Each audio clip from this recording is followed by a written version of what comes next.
Pulivendula medical college సమీపంలో greenfield హైవేపై exit point ఏర్పాటు చేయాలని నియోజకవర్గ ఇన్ఛార్జ్ బీటెక్ రవి డిమాండ్ చేశారు. ప్రజల సౌకర్యార్థం స్థానికంగా ఎగ్జిట్ ఉండడం అవసరమని పేర్కొన్నారు. ఈ ప్రాంతంలో ఎగ్జిట్ పాయింట్ తో పాటు rest area, petrol bunk, restaurant ఏర్పాటు చేయాలని సూచించారు. ఈ విషయాన్ని కేంద్ర మంత్రి నితిన్ గడ్కరీ దృష్టికి తీసుకెళ్తామని తెలిపారు. హైవే నిర్మాణంలో రైతుల సమస్యలను కూడా ప్రస్తావించి కలెక్టర్కు తెలియజేసి వారికి న్యాయం జరిగేలా చర్యలు తీసుకుంటామని అన్నారు. ముఖ్యంగా ఇప్పుడు మన గ్రీన్ ఫీల్డ్ హైవే పనులు అంటే అమరావతి టు బెంగళూరు ఆ పనులు వచ్చేసి ఎగ్జిట్ అంటే ఇదంతా గ్రీన్ ఫీల్డ్ హైవే మీకు తెలుసు. చుట్టూ బారికేడ్స్ కట్టి ఎవరికి ఎక్కేదానికి దిగేదానికి కూడా ఉండదు. ఎక్కడైతే ఎవరైతే దిగుతారో అక్కడ టోల్ గేట్ కట్టి దిగాల్సి వస్తుంది, టోల్ గేట్ కట్టి ఎక్కాల్సి వస్తుంది. అది పులివెందుల ప్రజలకు అందరికీ కూడా కొంత కన్ఫ్యూజింగ్ గా ఉంది. ఎందుకంటే ఇంకో రోడ్డు అటు కొన్నిటిపల్లి దగ్గర పోతా ఉంది. ఆ రోడ్డు దగ్గరే రెస్ట్ ఏరియా ఇచ్చి అక్కడే ఒక ఎగ్జిట్ పెట్టి ఇక్కడ లేకుండా ఇక్కడ ఎగ్జిట్ గానీ ఉండదనే అపోహ అందరికీ ఉంది. ఆ క్లారిటీ కోసం ఈరోజు ఏదైతే ఇక్కడ వర్క్ చేస్తారో దిలీప్ ఇల్కానాల్ దగ్గరికి, అలాగే పులివెందుల ఆర్డీఓ గారిని కూడా పిలిపించి మాట్లాడడం జరిగింది. ఇక్కడంతా కూడా ఇక్కడే ఎగ్జిట్ పెట్టాలి. ఎందుకంటే ఇది ఇటు కడప వెళ్ళేదానికి కానీ, అలాగే కదిరి ప్రాంతానికి కానీ, అలాగే పులివెందుల ప్రజలకు పులివెందుల ప్రాంతానికి కానీ చాలా ఉపయోగకరంగా ఉంటుంది. అటు మళ్ళీ ఒక 15 కిలోమీటర్స్ పోయి ఈ రోడ్డు ఎక్కాలంటే కూడా పులివెందుల వాసులకు అందరికీ చాలా ఇబ్బంది. కాబట్టి ఆ ఎగ్జిట్ అనేది ఇక్కడే పెడితే, ఎందుకంటే ప్లస్ ఈ ప్రాంతానికి పులివెందుల టౌన్ కు మధ్యలో మెడికల్ కాలేజ్ కూడా ఉంది. కాబట్టి ఇక్కడ ఇదంతా పెట్టి చేస్తే ఇక్కడ ట్రాఫిక్ పెరగడము, ఆ తర్వాత పులివెందుల కూడా ఇంత దూరం డెవలప్ కావడము ఇవన్నీ జరిగి ఏదైతే మెడికల్ కాలేజ్ పేషెంట్స్ కూడా ట్రాఫిక్ కూడా అంటే రవాణా సౌకర్యానికి కూడా ఇబ్బంది లేకుండా జరుగుతుందని అందరూ పులివెందుల ప్రజలంతా కూడా ఇక్కడే ఎగ్జిట్ పెట్టాలని కోరుకుంటున్నారు. రెండో ముఖ్య విషయం ఏంటంటే ఇక్కడ రెస్ట్ ఏరియా అనేది లేకుండా అక్కడ పెట్టాలనే ఆలోచన ఉంది. అది కూడా మేము ఎందుకంటే కూటమి ప్రభుత్వం తరఫున గడ్కరీ గారికి కూడా ఆ రెస్ట్ ఏరియాను కూడా అక్కడ నుంచి ఇక్కడికే షిఫ్ట్ చేసి ఇక్కడే ఒక పెట్రోల్ పంపు, ఇక్కడే కొన్ని రెస్టారెంట్లు, ఆ తర్వాత దానికి తగినటువంటి అంటే గ్రీన్ ఫీల్డ్ హైవేలో ఎగ్జిట్ దగ్గర ఏమేమి ఫామ్ అవుతావో అవన్నీ కూడా ఇక్కడే పెడితే ఫ్యూచర్ లో కూడా ఈ నుంచి పులివెందులు అంతా కూడా కలిసిపోయే పరిస్థితి ఉంటుంది. కాబట్టి ఆ రెస్ట్ ఏరియాకు దానికి సంబంధించినవన్నీ కూడా ఇక్కడే పెట్టాలా, ఇది ఎంతవరకు ఇది అని అదంతా తెలుసుకునే దానికంతా వచ్చాము. కంప్లీట్ కూడా వీళ్ళకు దిలీప్ ఇల్కాన్ వాళ్ళకు 24 కిలోమీటర్స్ అయితే దాదాపు 60% వరకు బీటీ కూడా వేశారు. ఒక నామాలగొండ దగ్గర స్ట్రక్చర్ ఒకటి కంప్లీట్ అయితే తర్వాత వీళ్ళ పని కూడా అయిపోయే విధంగా ఉంది. కాబట్టి మన పులివెందుల ప్రజలు అందరూ కోరుకునేది ఏంటంటే ఇక్కడే ఎగ్జిట్ పెడితే పులివెందుల ప్రజలకి సౌకర్యంగా ఉంటుందనే ఉద్దేశం మేము ఇక్కడికి రావడం, వీళ్ళతో మాట్లాడడం, ఎగ్జిట్ కూడా ఇక్కడే కంప్లీట్ చేయాలని.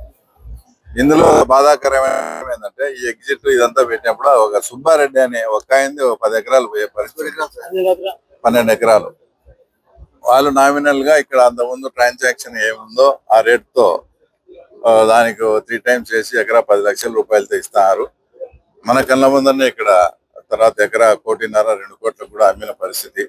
కాబట్టి వాళ్ళ రిక్వెస్ట్ ఏంటంటే మాకు డబ్బులు పెంచాలా, లేదంటే ఆల్టర్నేట్ గా ఈ చుట్టుపక్కల ఒక 5-6 కిలోమీటర్ సరౌండింగ్స్ లో ఏదన్నా ల్యాండ్ ఉంటే కూడా మాకు ఇవ్వమని అడుగుతారు. ఇది ప్రత్యేకంగా తీసుకొని కలెక్టర్ దృష్టికి తీసుకుపోయి ఎవరైతే భూములు ఈ రోడ్డు కోసం ఇచ్చి త్యాగం చేశారో వాళ్ళు నష్టపోకుండా ఏదన్నా కానీ మా ప్రయత్నం మేము చేస్తామని కూడా హామీ ఇవ్వడం జరుగుతుంది. ఈయన పెద్ద ఆయన చెప్పేది ఇంతే చాలా బాధాకరం. ఒకసారి అలైన్మెంట్ జరిగి, రెండోసారి జరిగి, మూడోసారి మేము అనాథలము, మాకు ఏ పొలిటికల్ బ్యాక్గ్రౌండ్ లేదు కాబట్టి తర్వాత ఇక్కడ పెట్టడం జరిగింది. అక్కడంతా పెద్ద ల్యాండ్లలో పోతుంటే దాన్ని మార్చి లాస్ట్కు తీసుకొచ్చి మన ఎత్తినేసారని తర్వాత ఈయన కూడా చెప్తాడు. ఇది వాస్తవమేనా?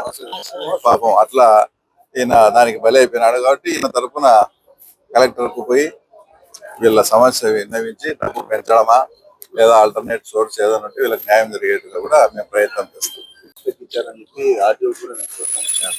సింగల్ డ్యూటీలు కానీ డ్యూటీలు కానీ ట్రాక్టర్లు లోడ్తో పోతే తగులుతుందని చెప్పి కంప్లైంట్ ఇచ్చారు. దాని గురించి ట్రాక్టర్లు లోడ్తో పోతే అని కాదమ్మా, ట్రాక్టర్లు నువ్వు పెద్ద లోడ్ వేసుకోమైనా కూడా తగలదు. మిషన్ ఉంటది కదా, ఆ మిషన్లు కూడా పోవాలా అనేది అది ఏదో ఉంది. అప్పుడు దానికి సంబంధించి వీళ్ళతో మాట్లాడినారు.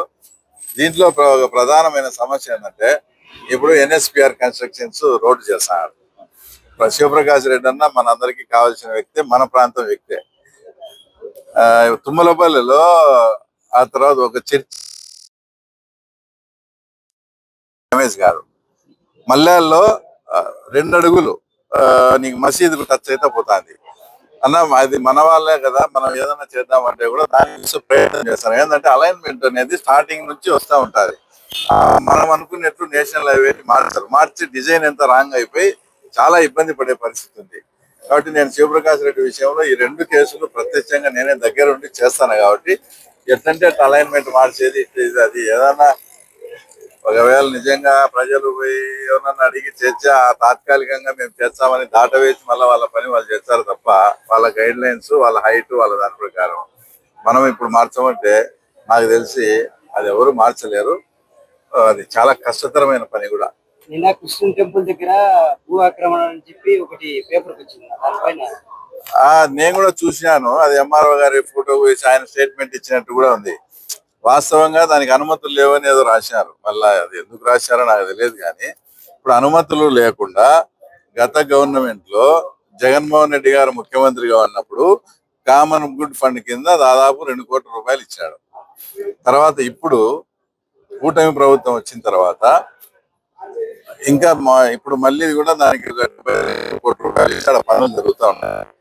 ఎక్కడ అనుమతులు లేదో ఏదో నాకు మళ్ళీ అది ఏందో నాకు అంటే వాస్తవంగా అది గవర్నమెంట్ ల్యాండ్ అయితే ప్రొసీజర్ ప్రకారం టెంపుల్ కానీ తీసుకోకుండా ఏమైనా కన్స్ట్రక్షన్ చేసినారేమో నాకు తెలియదు. కానీ కన్స్ట్రక్షన్ చేసినంత వరకు అయితే ప్రభుత్వ డబ్బేది. ఇంకోటి మామూలుగా దాంట్లో ఏందో ఆ దేవస్థానం మెయింటైన్ చేసిన చైర్మన్ గురించి కూడా ఏదో రాసినారు. దాంట్లో వాస్తవంగా ఇప్పుడు అది ధ్యాన మందిరం అనేది ఎందుకు కట్టాల్సి వచ్చి నాకు దగ్గరగా ఉండి నాకు కూడా స్నేహితుడు కాబట్టి చెప్తాను.